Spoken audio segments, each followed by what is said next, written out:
Boa noite, pessoal. Vamos agora para a nossa aula de Sociologia, falar um pouquinho sobre o indivíduo e a sociedade, né? Meu nome é Bárbara Santos e a gente vai conhecer um pouquinho dessa relação entre indivíduo e sociedade e alguns dos principais pensadores sobre essas duas temáticas, certo? Primeiro, antes de falar em sociedade em si, vamos falar sobre a socialização, né? O que seria a socialização? A gente aprende a viver numa sociedade, a gente não nasce sabendo. Ou seja, se eu nasci numa determinada sociedade, eu vou aprender ali os costumes, as práticas daquela sociedade. O que acontece é que muitas vezes a gente pode nascer num país e muito pequeno mudar para outro. Então ali eu vou aprender aquele idioma, eu já não vou mais saber falar aquela minha língua que eu nasci, porque se eu mudei tão jovem, assim que eu nasci para outro país, eu vou aprender aquele costume daquele país, daquele outro país que eu fui viver, né? Que eu aprendi a viver naquela sociedade. Mas o que seria uma sociedade? Uma sociedade é um grupo, certo, formado, que segue normas em comum, que vai ter uma cultura em comum. A gente sabe que não precisa mais necessariamente viver uma única cultura, porque a gente tem ali as trocas, né? A gente tem as pessoas que saem de um lugar para outro e aquilo ali vai acontecer uma mistura, a gente vai ter ali uma troca de culturas, né? Mas, para a ideia de sociedade, a gente vai ter um número em comum, né? Uma cultura comum, indivíduos que nasceram naquele mesmo grupo, que seguem aquelas leis, que têm aqueles costumes e hábitos. Então, a gente aprende a viver numa sociedade. Só que eu preciso estar presente na minha sociedade, na que eu estou vivendo. Eu posso ter nascido em um país e mudar, como eu já tinha falado, então eu vou aprender a viver com aqueles hábitos e costumes. A gente tem alguns agentes de socialização, que seriam aqueles que nos ensinam a viver em sociedade. O primeiro, que a gente chama de agente primário, é a família.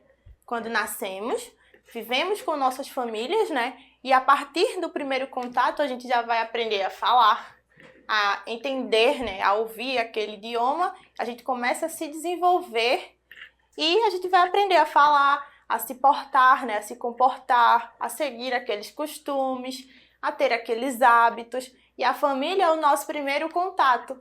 É a família que vai nos passar essas normas, né? Essas normas sociais, esses costumes que a gente consegue aprender ali no contato. A segunda é a escola. A escola ela nos ensina a seguir regras. Ou seja, eu tenho um horário para chegar, eu tenho um horário para sair, eu tenho um horário para comer. Então, na escola, eu vou aprender, certo? A ter regras, eu vou aprender a utilizar o uniforme, eu vou ter contatos com pessoas diferentes, de religiões diferentes, de cor diferente, de crenças.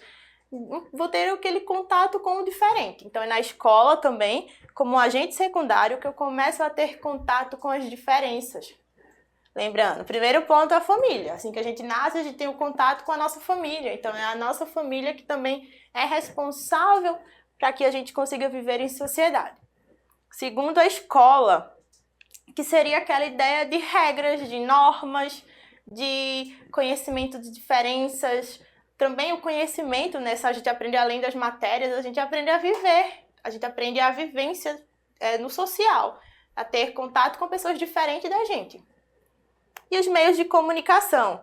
Hoje as mídias sociais, né? A gente aprende também nas mídias sociais um pouco da nossa sociedade. A gente está ali recebendo as informações da nossa sociedade e de outras também, tá?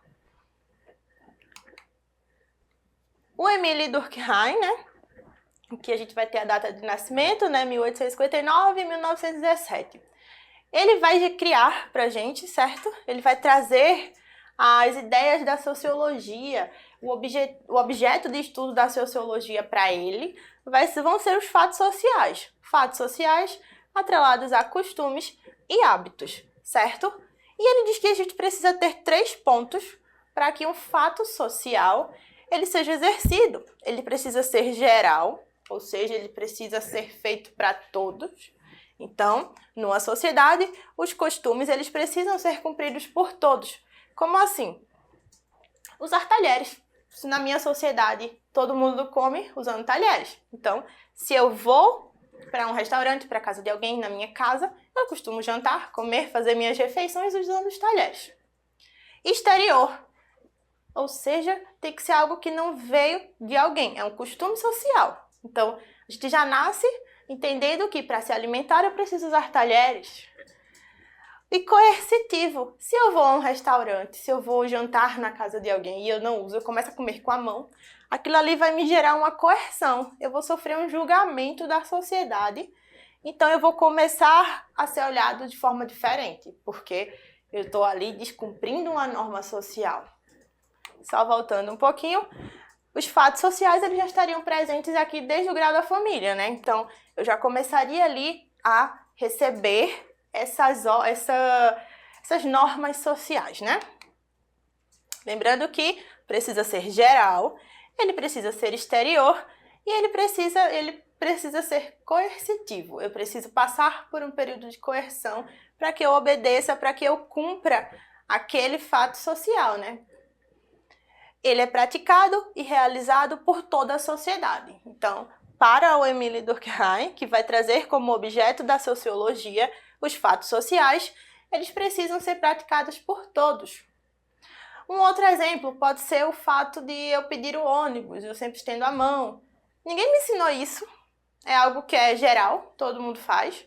É exterior, ninguém chegou e disse que hoje a gente deve pedir o ônibus dessa forma. E ele é coercitivo, se eu pedir com o pé, por exemplo, pedir com, sei lá, me jogar na frente do ônibus, eu vou sofrer um julgamento, eu vou sofrer uma coerção, alguém vai olhar para mim e dizer, por que ela está fazendo isso? Então, é algo que é praticado por toda a sociedade. E aí, se vocês pensassem um pouquinho aqui de cada ponto desse, o que seria a família traz pra gente de normas sociais? O que a escola traz? O que é que você lembra lá da sua escola?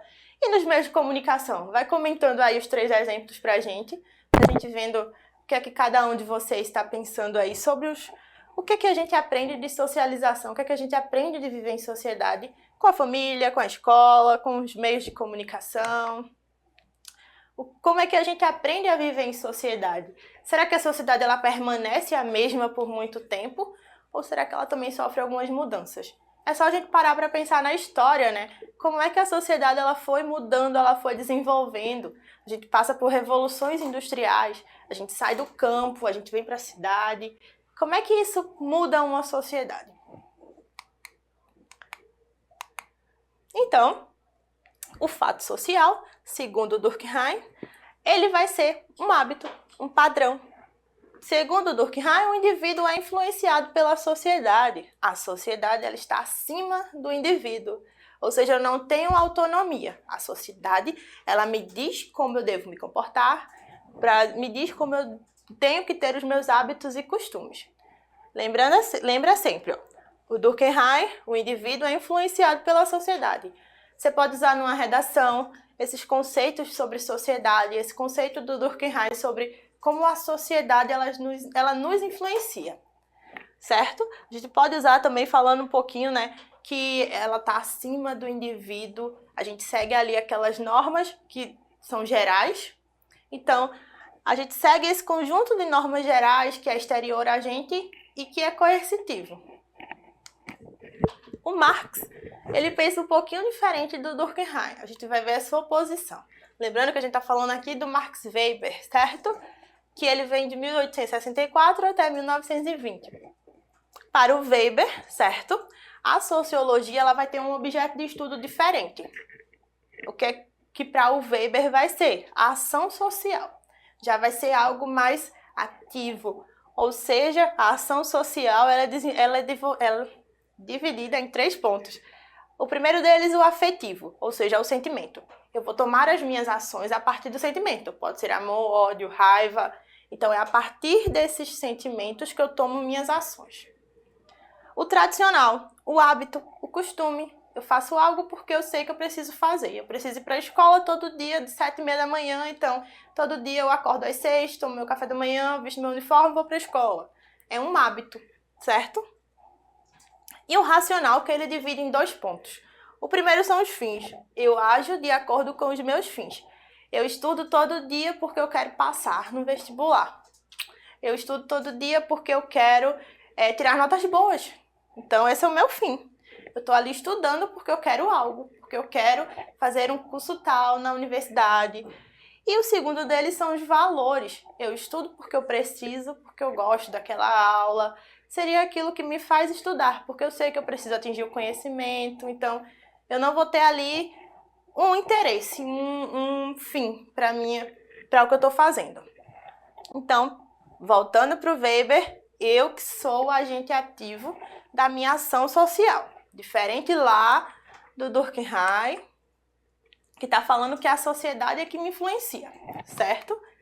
Recapitulando, afetivo, eu estou agindo pelo sentimento. Eu estou assistindo a aula do professor tal porque eu gosto da aula dele. Então, que massa, eu estou ali assistindo aquela aula porque eu tenho um sentimento por aquela aula, porque eu gosto de tal conteúdo. Ah, eu não gosto daquela aula, mas eu estou assistindo mesmo assim. Também gera um sentimento. Então, ali eu estou agindo, certo? Pela ação social afetiva. O tradicional, ou seja, o hábito, o costume, eu estou acostumado ali a todo dia fazer aquilo. E o racional com os fins e os valores. Para o Weber, o indivíduo que pressiona a sociedade. Para o Weber, o indivíduo que pressiona a sociedade. Ou seja, diferente do Durkheim, aqui o indivíduo está acima. É ele que muda a sociedade, é ele o agente ativo. Voltando. Para o Durkheim, a gente está falando aqui que ele é influenciado. Já o Weber não, ele vai dizer que o indivíduo, através das suas ações, ele que influencia. Ou seja, a minha sociedade, eu estou agindo por cima dela, eu estou ali tomando minhas ações. Eu influencio aquela sociedade, eu sou um agente ativo. Ok? Voltando um pouquinho para a gente falar mais sobre sociedade. Sobre os agentes de socialização, Pensando um pouquinho como é que a gente vive na nossa sociedade, quais são os hábitos. A gente pensar a sociedade brasileira é diferente de uma outra sociedade. A gente tem os nossos próprios costumes, as nossas próprias vestimentas. Se a gente parar para perceber, a gente tem os nossos hábitos, a nossa cultura. Então, a gente pode definir como uma sociedade. Então, a gente aprendeu a viver, a gente nasceu aqui no Brasil, aprendendo a falar o idioma tal, aprendendo a conhecer a nossa cultura, a saber um pouquinho do que a gente teve de herança cultural. Então, a gente começa a aprender a viver na nossa sociedade. O que é aceito na nossa sociedade? Desde os fatores principais, a família, a escola e os meios de comunicação. A gente é ensinado como viver, desde que a gente nasce. Então, os nossos pais, a nossa família, ela está ali para ser o nosso agente primário, a ensinar quais são os costumes, a como comer, a como usar aquela roupa, a como vestir tal coisa, a como se portar em determinado momento. A escola, lembrar sempre das normas. A gente está ali convivendo também com o diferente, ou seja, a gente não tem pessoas iguais dentro de uma escola, a gente tem pessoas que pensam diferente. A gente tem pessoas diferentes que vêm de regiões diferentes, que têm crenças diferentes, tons de pele diferentes. Então, a gente tem ali o diferente. A escola ela ensina pra gente a alteridade, a diferença. E os meios de comunicação? O que a gente assiste? Pensou aí no exemplo pra gente de cada agente de socialização? Vai mandando aí, tá bom? Lembra também do Durkheim? Quando a gente fala de sociedade, a gente sempre traz o Durkheim e o Weber. Sempre lembrando, Durkheim falando dos fatos sociais, os costumes e os hábitos. O que é praticado pela sociedade? O geral, o exterior, o coercitivo são os principais pontos para ele, tá? E é o principal que a gente vai sempre pensar. Que é algo geral, que é algo que não vem de uma pessoa, de uma ordem, é algo exterior. E o coercitivo, que você vai sofrer uma coerção quando você não cumpre esses tais hábitos. O fato social, o hábito e o padrão. E o Durkheim falando ali que o indivíduo é influenciado pela sociedade que ele vive, A sociedade está acima da gente, está acima do indivíduo. Já o Weber, ele vem até de uma proposta individualista, falando que a gente que é agente das nossas ações, que o objeto da sociologia aqui, para ele, é a ação social, ela é afetiva, ela é tradicional, ela é racional, ela tem fins e ela tem valores. A afetiva sempre atrelada ao sentimento, amor, ódio, raiva ou outro sentimento. o hábito que eu estou acostumada a fazer. E o racional, os fins e os valores. Lembra sempre que para o Weber, o indivíduo que pressiona a sociedade, certo? Sempre pensar nesses pontos. Você pode usar numa redação falando sobre a nossa sociedade. Por exemplo, o que seria uma ideia de fato social geral para o Durkheim, a gente falando da nossa sociedade brasileira? O que seria um fato exterior coercitivo? Eu usei os talheres, eu me alimentar usando o talher. Ou, por exemplo, vamos falar do Rio de Janeiro, que é comum as pessoas saírem de chinelo, com trajes de praia. Isso já seria visto como uma forma diferente de uma sociedade do Sul, por exemplo, de uma região do Sul. Então, é um outro grupo, são outros tipos de pensamentos, de costumes, de hábitos que vão mudar, certo? De região. Então, a gente pensar a sociedade como aquele agrupamento de pessoas, aquele grupo de pessoas que tem algo em comum, que tem leis, que tem normas, que tem hábitos em comum, certo? Um idioma em comum, uma cultura. E pensar sempre nesses pontos para a gente utilizar até mesmo na redação. Sociedade é algo que está sempre sendo falado, uma sociedade é algo que passa por mudanças. E é isso, espero que vocês tenham gostado, certo? Dá aquele like. Ficou com dúvida? Manda pra gente. Vai comentando aí, tá bom? Tchau, tchau!